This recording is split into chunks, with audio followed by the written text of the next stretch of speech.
Think back to recess when you were a kid. You can probably think of some of those games of tag and who the fastest kid in that group was, right? Well, that was SIU assistant track coach Richard Jones. Not only one of the fastest in his neighborhood, but one of the fastest in the country. A national champion at Ohio State, and then one of the fastest in the world. A competitor in the 1996 Olympic Games in Atlanta. This is the story of Richard Jones on the Saluki Standards Podcast. McAllister's is the new title sponsor of the Saluki Standards Podcast. Consider your last-minute meetings, get-togethers, celebrations. They're handled because we bring the best to every event. From delivery and setup to big appetites and the smallest details, McAllister's has you covered. Go to McAllistersDeli.com/catering and let's stay connected. That's McAllister's Deli in Carbondale. I'm your host, Connor Onion. Can't wait to bring you this episode. It's Saluki Track and Field's assistant coach. He coaches the sprinters, Richard Jones.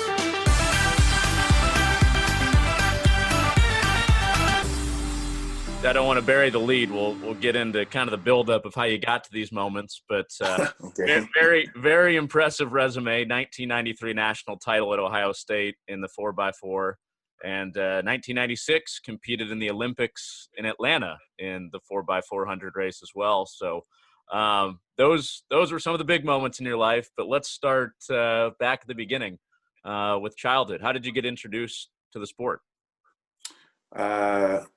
Actually, okay. So I'm Richard Jones Jr. And to be honest, I just followed my dad. Richard Jones Sr. was also a Guyanese track athlete, pretty good track athlete coming up. He went to college on track in Puerto Rico. So really, just growing up, it was just being my father's son and following in his footsteps. So he would always, even growing up, he was always staying active, very active. We would go to the track. He would run around, do his thing. Nothing serious. We would ride bikes, go to the track. He would do some sort of a workout. And I just kind of followed along with that, to be honest. And then, growing up in New York City, just racing around up and down the street, being kind of the fastest in the neighborhood. And it just kind of organically translated itself into the once I got to some formal track and field, like in high school and such, and then the story just kind of continues on from there. So you mentioned Puerto Rico with your dad. You represented Guyana in the Olympics, and then grew up in New York. So how did you end up in New York with some of your Caribbean ties? Just immigrated. They came my mom and dad are both from Guyana. They came to New York City. That's where they laid their roots. So that's eventually how I ended up in New York City, and then just from there, just grew up in New York. I don't know. I'm trying to think of anything else. So just grew up that way and just followed the footsteps of my parents and the things that they want to do. And, just continued on from there, really. What did they share with you about, some of their experience in Guyana and in Puerto Rico before you guys got to New York? So, I think it's just kind of your typical American story, like American dream. You go to school, like my parents. So my dad went to college in Puerto Rico. My mom went to college in London for a little bit, but then eventually ended up in New York City going to Columbia.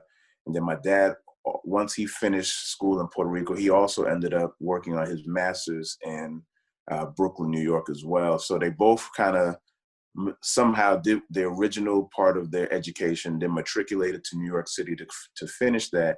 So it's really just the dream, right? American dream, come here, become a citizen, live life, so on and so on and so forth. So really that's all they did. I grew up with the Guyanese culture, upbringing, and just I have very, I mean, I've been in the U.S. obviously since the '70s. That's kind of dating myself.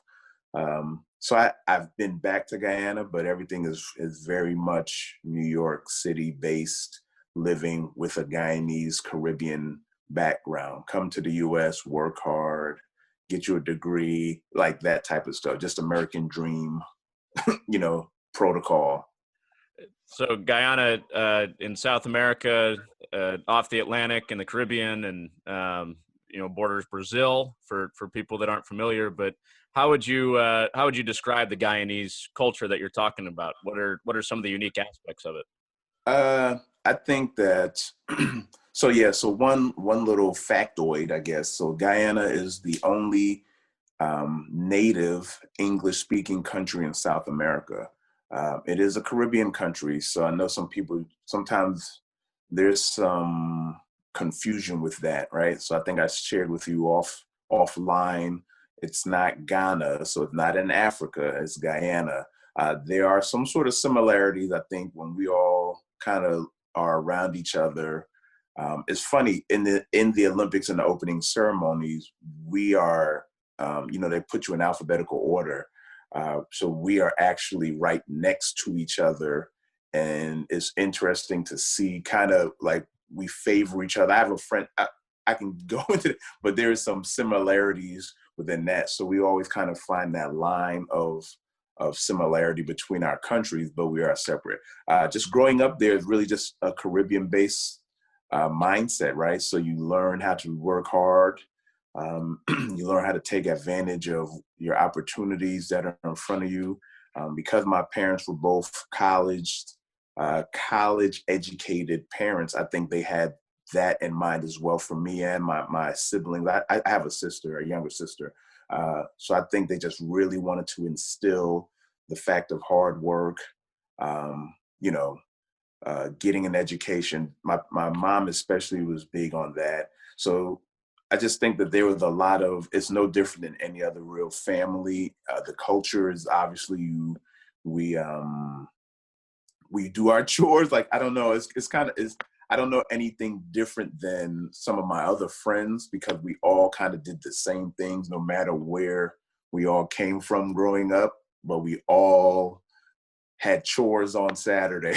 We all want to get good grades. We all were just instilled. We knew we were all going to college. So I just think there's a lot of those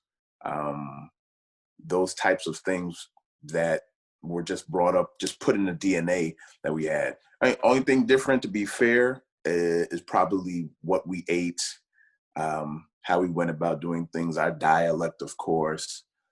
So diet and upbringing and all that stuff is probably just about the same. It's probably what's different, but really and truly, we all kind of had the same, I want to make it in America mentality. So this is what you have to do to make it in America. And went from there. Was it your mom or your dad that you said went to Columbia? My mom went to Columbia. She's a lifelong educator. Like, that is, even in her, 70s, she recently, well, it's probably been a few years now. So she was still getting her PhD. She got a PhD, I think maybe about between 5 and 10 years ago. I can't be specific on it, but so she was working on that. She's always been in education, always pushing education as a means to an end. What kind of pressure was there for you then? You've got Ivy League and big time education in your family. What kind of pressure was there, not only academically for you, but just to achieve at a high level because of what your parents had done? So there's always that. I don't think it was too much pressure. Nothing that was overtly pushed on me. Obviously, they did what they did as parents to sacrifice for themselves, for me, to make sure that I had the best that I can get within reason. So, like, track wasn't pushed upon me as a sport or anything like that. Like I said, growing up in New York City, there's a lot of different things we could have done. And I actually did those. I did baseball. I did basketball. I did little pee-wee football, and then eventually ended up with track. So my dad exposed me to all of that stuff. And then that's just kind of where I gravitated. Some of that probably subconsciously was because of my dad, but nothing that he actually said what he wanted me to do. But once I chose that sport, then we kind of like the relationship in that regards kind of flourished.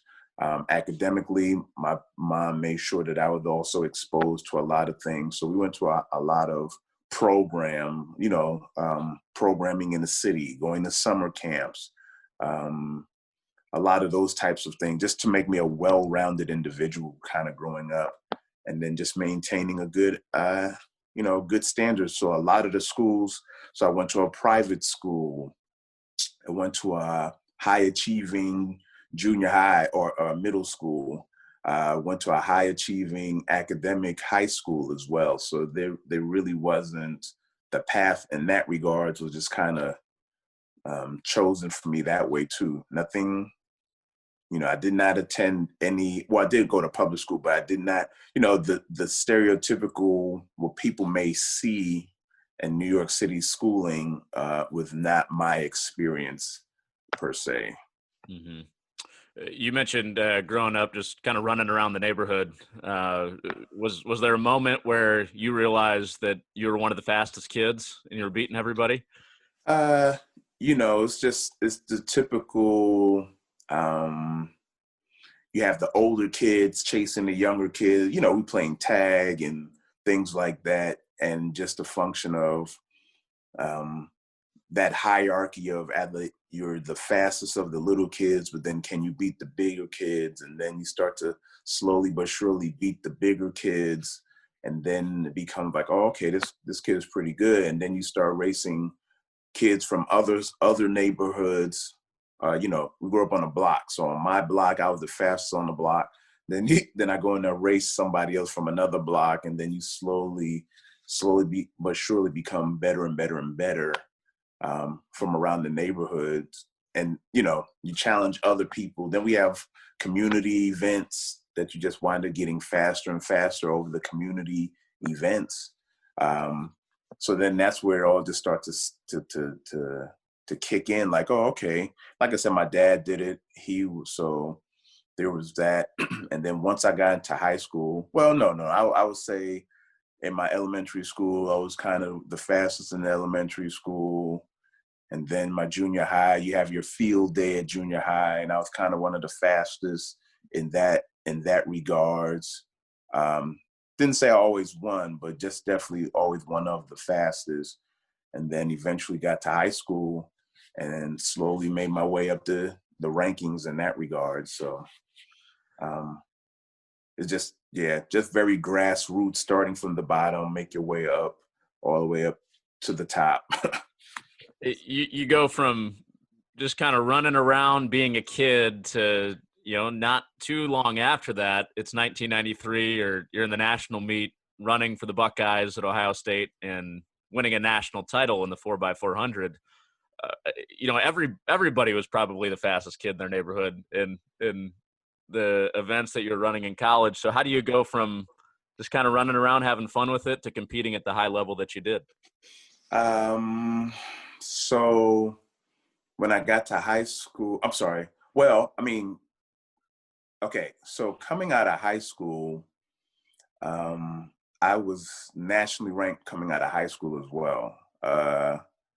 So just transitioning that to college, my freshman year of college, we were all American in the 4x4. We wound up being third or fourth in the 4x4 outdoor. Then indoor, we were second in the country in the 4x4. So the 93 outdoor. So even that, so we were fourth my freshman year. And then going from my freshman year to my sophomore year, we brought everybody back.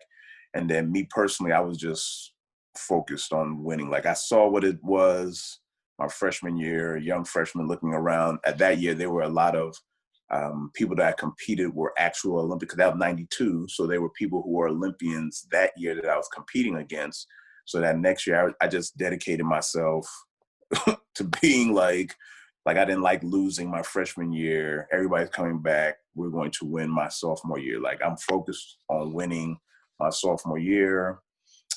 So that was our agenda. That was just the game plan. So we really just kind of went through it.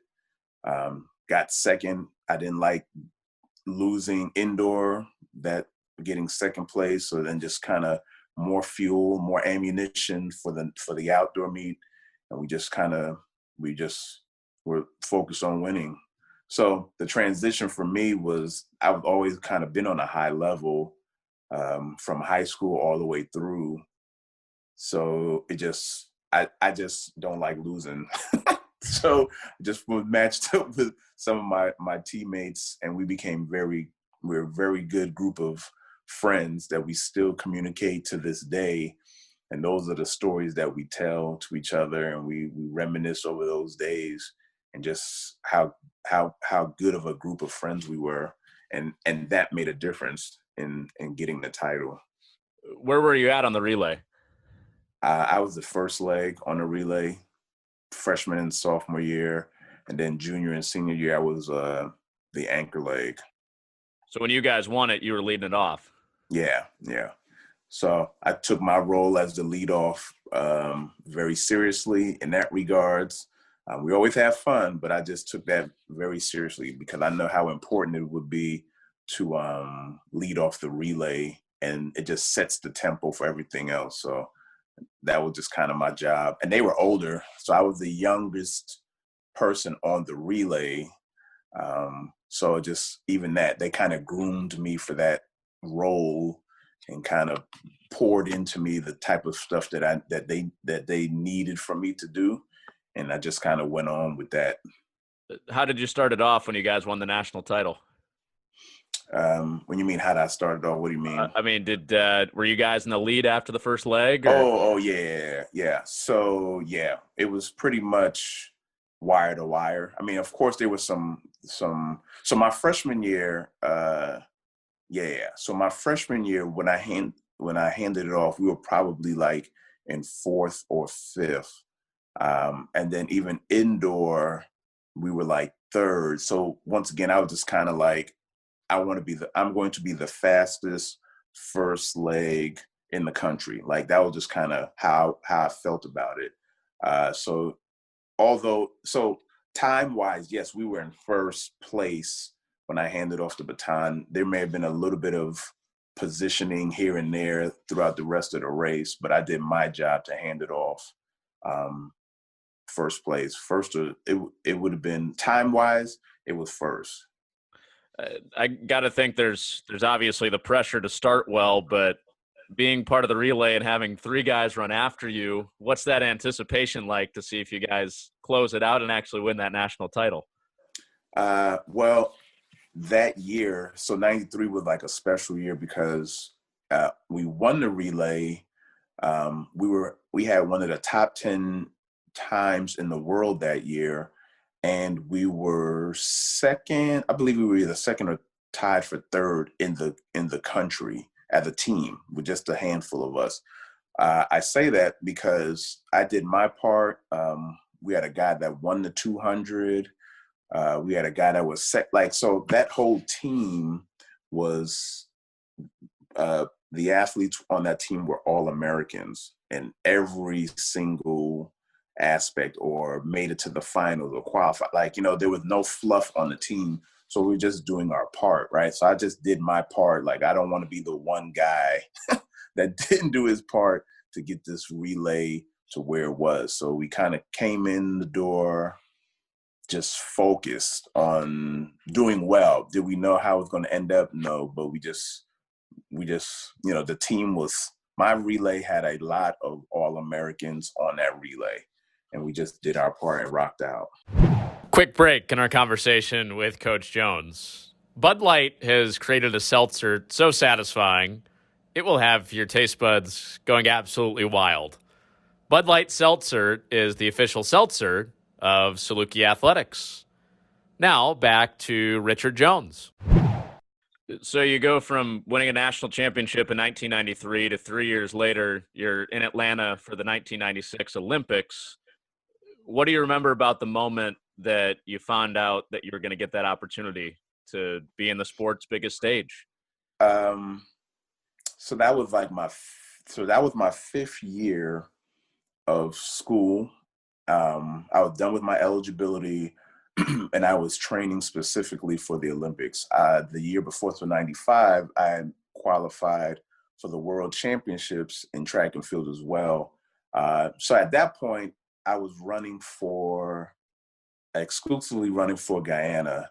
Um, I had done some other things prior to that. I was running internationally during those years as well.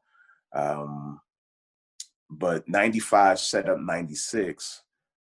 So I knew I had a year basically to completely focus, train. I was in school, but I was about to graduate, so I didn't have a lot of class load. I was training. So I was training probably 2-3 times a day in preparation for the Olympics. I went to the meets that I went to. I didn't know when I was going to run a qualifying time, because that's how it goes. I did not have an official trials, like, like the US has trials and they pick the team from there.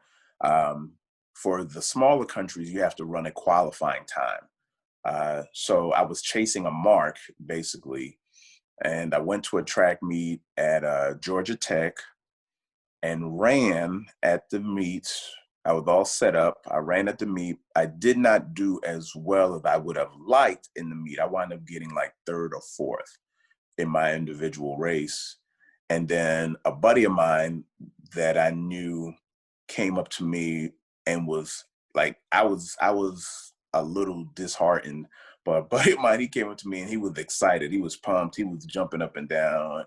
And I'm like, like I didn't understand what was going on at the time. And then he basically was like, yo, you made it, you qualified. So now I'm looking at the results a little bit more. So I was more into my place as opposed to the time. So then when I looked at the time, I saw what I ran and now I was pumped. Right. So now it goes from in one moment being down, like, oh, I suck, I hated it, I didn't run the way I wanted to, to looking like, oh shoot, I made it. I actually made it. I qualified. And it was since it was at Georgia Tech, it was in Atlanta. So I'm going to be back here. You have to go through all the official documentation and stuff. But that was it. So I went from 0 to 100, being down and out, to just being elated, just in the blink of an eye. So we were all excited at that point. Sent off everything. And at the time, it was also the national record for Guyana. So I had the national record from 96 probably up until 2015 in the 400. So I was, and I think we still have the national record in the 4x4. So I was pretty excited about that too, that I really I had a record, you know what I mean? Like, so I had a lot happen just in a brief moment. I was pretty excited about that. You went from disappointed to thinking you didn't do that well to national record holder, right? I mean, yeah, yes, basically. Yeah, national record holder, qualifying for the Olympics, just a whole whirlwind of events from that point moving forward. So I was pumped. I was very happy about that, and that just started off some other things as well.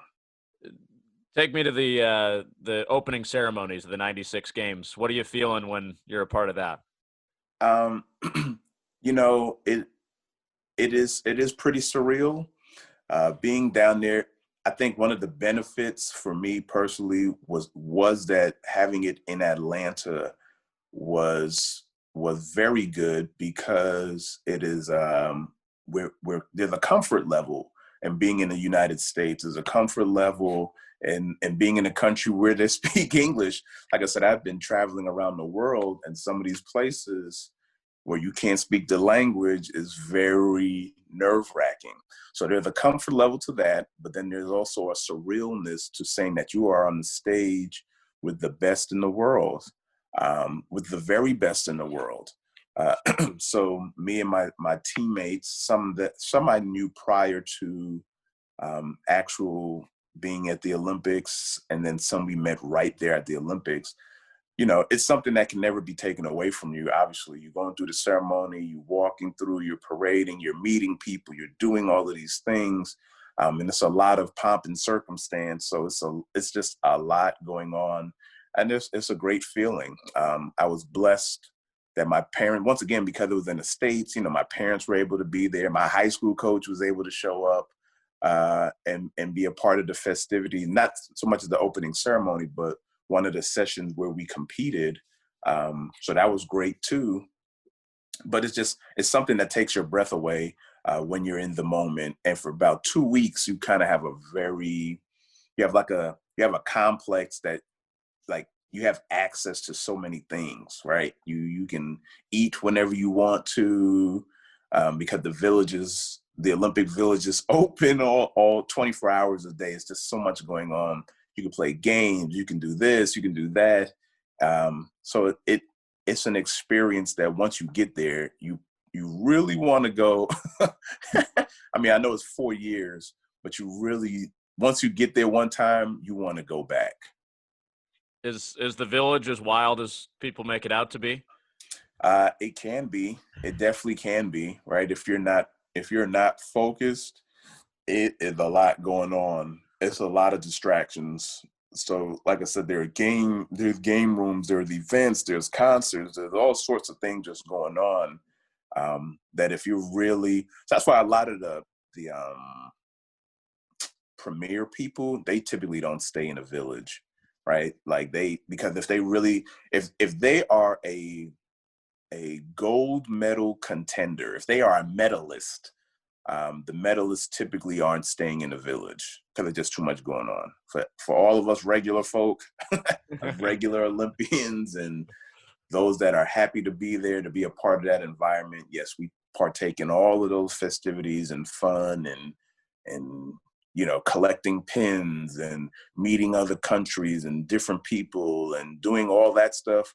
We enjoy that. But if you're not, you probably aren't in the village. Was there anybody you met or a moment where you got starstruck being at the Olympics? So track and field wise, like Michael Johnson, I'm not sure if people are familiar with Michael Johnson, but at the Olympics during that time, he broke the world record in the 200 at that time. Donovan Bailey broke the world record in the 100 meters at that time. So just being part of those moments, like, oh my gosh, being at the track, all the lights flashing, watching everything that went on during that time, yeah, like that was a little awestruck moments, right? But there wasn't anybody in particular, because once again, the bigger people aren't there, so you don't really see them that much. I saw more people that I knew personally, and just kind of the camaraderie with me and my friends. But all the big time folk, you don't really, unless it's just a passing moment. Like some of my friends did that. They took a lot of pictures with a lot of different people. I kind of didn't. If I was in the moment, sure, but I didn't. I wasn't like that. I was just embracing those moments. Like, wow, he broke the world record. Oh my gosh! And you just see all the lights. It looked like I don't know. It's very. If you see it on TV, it does really look like that with all the lights. As soon as the gun goes off, all the lights flashing from the cameras and it's like running at a football game, just like a packed football game. So that could be a little overwhelming, but nobody in particular comes out to mind to me. Yeah. You still got some of those images pretty vivid in your mind, don't you? Yeah. You don't lose those types of things. Obviously with age and such, you might forget all of the details, but for the most part, yeah, you those are memories that you never really take away, and you try to share them with those that were there, with some of their friends. You kind of, as they have now created this environment. They say once an Olympian, always an Olympian. So that is our phrase that we take with us. So yes, we always try to relive those moments. We talk about the stuff that we can when you get around some of your fellow Olympians, and we relive those moments as best we can. As you should, as you should. One of the things that I think in the mainstream people think about when you say the '96 Olympics in Atlanta is the Centennial Park bombing. Hmm. What was your experience when all that was going on? So we were in our actual hotel, not hotel, but like our dorms where we were staying, the housing. So all we really remember that night was that there were just a ton of police activity going on during that time. We could hear all the sirens, we could hear all the cop cars, we could hear everything. So it really wasn't until the next day that we kind of got all of the details of the bombing and kind of what happened. And then it was pretty somber for a moment, right? Because people are nervous, people are looking around. You can't go into that area anymore, and it wasn't far away from where we were, but we didn't. So I didn't hear it. I didn't hear any the bomb. I didn't hear any of that stuff. I just saw the police activity, and it just made everybody kind of look over their shoulders here and there, a little weary of things for a few days into that, and we just avoided the area. Like I said, I think the benefit more for me and some of my teammates was that a lot of us were U.S. based athletes, so we didn't have as much fear for it, if that makes any sense. Like, this is like, we're nervous, but we know how to move. We're familiar with this area. I had just been there, right? Because that's where I qualified for the Olympics. So I'm familiar with the Atlanta area specifically. So it was just a little thing that was a little harrowing, but it didn't, you just gotta, I hate to say it, but like growing up in New York City, growing up in the city, I was kind of not as taken aback as others may have been with the events that took place. So there was no thought of, hey, maybe I need to get out of here. Maybe I need to go home and not compete. Nah, nothing along those lines, to be honest. I think security, they did what they had to do security wise. We kind of grew up around things like this. Not bombing, I'm sorry, that sounds bad, but we kind of were a little bit, we were already in a protective state of mind. So now you just have to kind of look around, just be wary of your surroundings, just continue to do what you've been doing. If you've grown up in New York City, if you've grown up in a lot of urban areas, just kind of watch people around you, be smart about where you go, not going to leave. We're just going to be a little bit more cautious about what we're doing and who we're around and who you surround yourself with. I think what we wind up doing was just really keeping our circles, like our own circles tight, and just really just moving in places where we felt safer more than anything else. Mm-hmm. For sure. Moving on to your coaching career, you've won state titles in Ohio as a high school coach. You've won Big Ten titles as a coach at Ohio State, and now you're sprinters at SIU. In your first year, won 6 Missouri Valley titles. How have you turned your experience as a successful sprinter into mentoring and coaching people successfully? So moving from Ohio State to SIU is a little bit of a what do you call it? Like raising the bar and the level of expectations.